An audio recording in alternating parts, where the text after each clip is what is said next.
Hello बच्चों, आइए प्रश्न को देखते हैं। छाती के एक एक्सरे की जांच द्वारा क्षय रोग या टीबी के पहचान की प्रायिकता 0.99 है, जबकि व्यक्ति वास्तव में क्षय रोग से ग्रसित है। एक स्वस्थ व्यक्ति के क्षय रोग से ग्रसित हो पाए जाने की प्रायिकता जो है वो 0.001 है। किसी शहर में 1000 लोगों में से एक में क्षय रोग पाया जाता है। एक व्यक्ति जो है यादृच्छा चुना जाता है और निदान किए जाने पर पता लगता है कि उसे क्षय रोग है। तो इस बात की प्रायिकता क्या है कि उसे वास्तव में क्षय रोग है।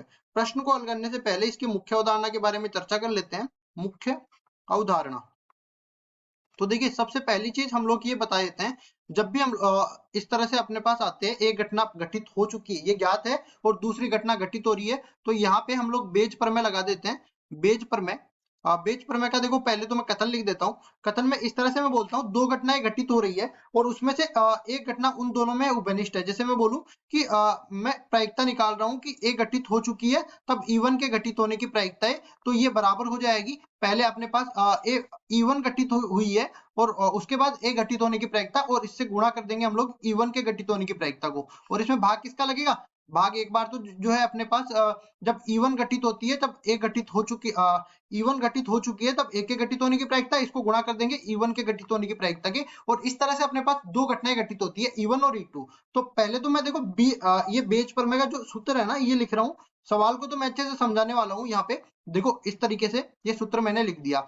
अब यहाँ पे घटनाएं कौन कौन सी मानूंगा वो समझ लो। यहाँ पे पहली चीज यहाँ पे बोला गया है, हमें पहले तो ये ज्ञात होना चाहिए कि कुल जनसंख्या कितनी है? 1000, और 1000 में से एक में 1000 लोगों में से एक में क्षय रोग पाया जाता है। तो लिखते हैं उसको E1, क्षय रोग होने की प्रायिकता, क्षय रोग से ग्रसित होना, क्षय रोग से ग्रसित होना, ये कितना हो जाएगा? देखो ये अपने पास 1000 लोगों में से एक व्यक्ति जो है वो अपने पास क्षय रोग से ग्रसित है। तो PE1 किसके बराबर हो जाएगा? PE1 बराबर हो जाएगा 1/1000 के बराबर। ठीक है, जिसको हम लोग कह सकते हैं 0.001 के बराबर। अब देखो क्षय रोग से ग्रसित होना, और दूसरे को मैं बोल देता हूँ E2 को क्षय रोग से ग्रसित नहीं होना। E2 बराबर क्षय रोग से ग्रसित नहीं होना। ठीक है, अब देखो 1000 में से एक व्यक्ति क्षय रोग से ग्रसित है, तो नहीं होना, यहाँ पे ठीक कर देते हैं इसको। 1000 में से एक व्यक्ति क्षय रोग से ग्रसित है, तो बाकी जो 999 लोग हैं वो अपने पास क्षय रोग से ग्रसित नहीं है। तो इसको लिख देते हैं PE2, ये किसके बराबर हो जाएगा? ये बराबर हो जाएगा 999 बटा में 1000, मतलब इसकी प्रायिकता आ गई अपने पास 0.999। अब देखो एक घटना और मान लेते हैं। अब मैं ए पे चलता हूँ। ए घटना, देखो जांच द्वारा क्षय रोग का आना, जांच द्वारा बताया जाना कि व्यक्ति जो है, व्यक्ति क्षय रोग से ग्रसित है, क्षय रोग से ग्रसित है। तो देखो इसमें क्या करेंगे, सबसे पहली चीज, व्यक्ति क्षय रोग से ग्रसित है, तो हमारे पास पहली प्रायिकता इस तरह से आ जाती है कि व्यक्ति क्षय रोग से ग्रसित है, और जांच द्वारा भी ये बताया जाता है कि व्यक्ति जो है क्षय रोग से ग्रसित है। तो जांच असरदार है, जांच असरदार है। ठीक है, जांच असरदार है। तो इसमें देखो क्या हो जाएगी इसकी प्रायिकता, यहाँ पे बोलेंगे कि 0.99 पहचान की प्रायिकता 0.99 है, मतलब कि ये असरदार की व्यक्ति क्षय रोग से ग्रसित भी है और जांच में भी क्षय रोग से ग्रसित आता है, तो उसकी प्रायिकता हो जाएगी 0.99 के बराबर। अब दूसरी प्रायिकता हम लोग ये बोल देते हैं कि जब व्यक्ति जो है अपने पास क्षय रोग से ग्रसित नहीं है और जांच द्वारा ये बताया जाता है कि वो क्षय रोग से ग्रसित है, मतलब जांच गलत आ रही है, तो जांच असरदार नहीं है। यहाँ पे जांच असरदार नहीं है। ठीक है, और देखो इसकी प्रायिकता निकालने के लिए यहाँ पे बोला गया है कि एक स्वस्थ व्यक्ति को क्षय रोग से ग्रसित हो पाए जाने की ये प्रायिकता 0.001 के बराबर है।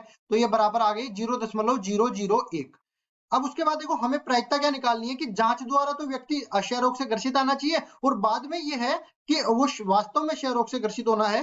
तो हमें प्रायिकता निकालनी है, देखो जांच द्वारा क्षय रोग से ग्रसित आना और वास्तव में वो क्षय रोग से ग्रसित है, इसकी प्रायिकता हमें निकालनी है। तो ये किसके बराबर आ जाएगा? ऊपर तो अपने पास आ जाएगा E1 घटित हो चुकी है, तब अपने पास ए के घटित होने की प्रायिकता गुणा में E1 के घटित होने की प्रायिकता, और नीचे अपने पास आ जाएगा E1 घटित हो चुकी है तब A1 के घटित होने की प्रायिकता इसको गुणा कर देंगे E1 के घटित होने की प्रायिकता से, और इसके साथ में जोड़ देंगे किसको, जब E2 घटित हो चुकी है तब अपने पास A के घटित होने की प्रायिकता गुणा में E2 के घटित होने की प्रायिकता।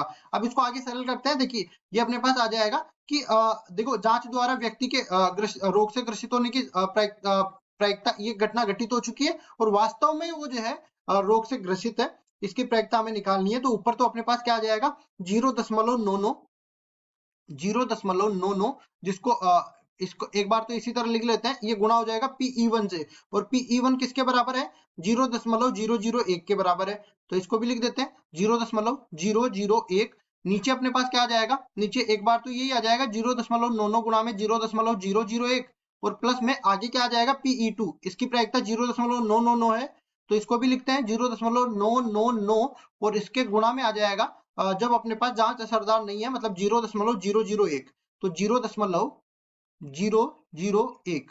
अब देखो ऊपर और नीचे दोनों जगह हम लोग 10 की घात 6 से गुणा कर देते हैं, तो यहाँ पे क्या बन जाएगा, ऊपर अपने पास ये 99 गुणा में 1, और नीचे अपने पास क्या बनेगा, नीचे अपने पास ये देखो ये भी 10 की घात 3 से गुणा होगा ना, सॉरी 99 नहीं 990, या 10 की 1000 से तो इसको गुणा करेंगे और 1000 से इसको गुणा करेंगे, तो 990 गुणा में 1 बन जाएगा, और ये भी अपने पास क्या बनेगा 990 गुणा में 1, प्लस में यहाँ पे कितना बनेगा 999 गुणा में 1। अब इसको आगे सरल कर लेते हैं, ये पूरा अपने पास 990 बटा में 990 प्लस में 999 यही बन रहा है ना। अब इसको सरल करते हैं। देखिए P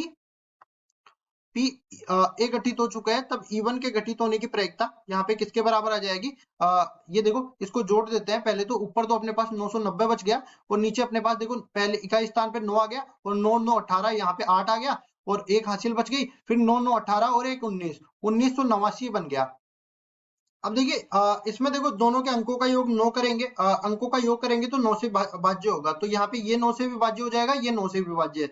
ऊपर वाले को काटेंगे 110 आ जाएगा, नीचे वाले को काटेंगे 221 आ जाएगा। इस तरह से अपने पास जब अपने ये ज्ञात होता है कि मशीन द्वारा वो अपने पास रोग से ग्रसित है और वास्तव में वो रोग से ग्रसित है, इसकी प्रायिकता किसके बराबर हो जाएगी 110 बटा में 221 के बराबर हो जाएगी, और यही अपना उत्तर है। आशा करता हूँ ये सवाल आपको समझ में आया होगा। धन्यवाद।